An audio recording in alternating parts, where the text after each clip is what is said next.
cyo hambere umuntu wese wakoraga icyaha yagombaga gufata iya mbere akishakira igitambo amapfizi meza atagira inenge byari bigoye kuyabona guhiga inuma ukayifata idapfuye byari bikomeye cyane niwe gitambo kimwe kizima cy'ukuri gishimwa n'Imana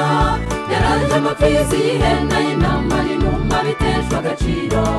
yatanzwe rimwe rizima bo mu isi twese tubona agakiza Yesu yatsinze urupfu arazuka niwe byiringiro byacu niwe gitambo kimwe kizima cy'ukuri gishimwa n'Imana yaraje amapfizi y'ihene y'intama n'inuma biteshwa agaciro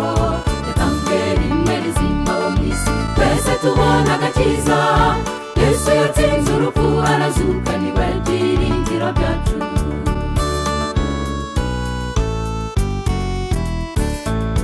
wabaga ufite inshingano ikomeye kuri icyo gitambo kukivugiraho ibyo wakoze kikajya mu cyimbo cyawe ufata inkota ukagisogota amaraso akamene kuyareba tugora igasambariza ibyaha byawe byari biteye agahinda niwe gitambo kimwe kizima cy'ukuri gishimwa n'Imana yaraje amapfizi y'ihene y'intama n'inuma biteshwa agaciro yatanzwe rimwe rizima bo mu isi twese tubona agakiza Yesu yatsinze urupfu arazuka niwe byiringiro byacu niwe gitambo kimwe kizima cy'ukuri gishimwa n'Imana yaraje amapfizi y'ihene y'intama n'inuma biteshwa agaciro yatanzwe rimwe rizima bo mu isi twese tubona agakiza Yesu yatsinze urupfu arazuka niwe byiringiro byacu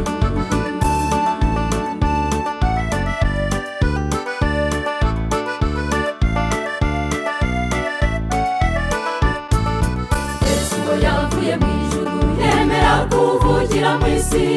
yari yarahanuwe Mesiya ko azacungura umuntu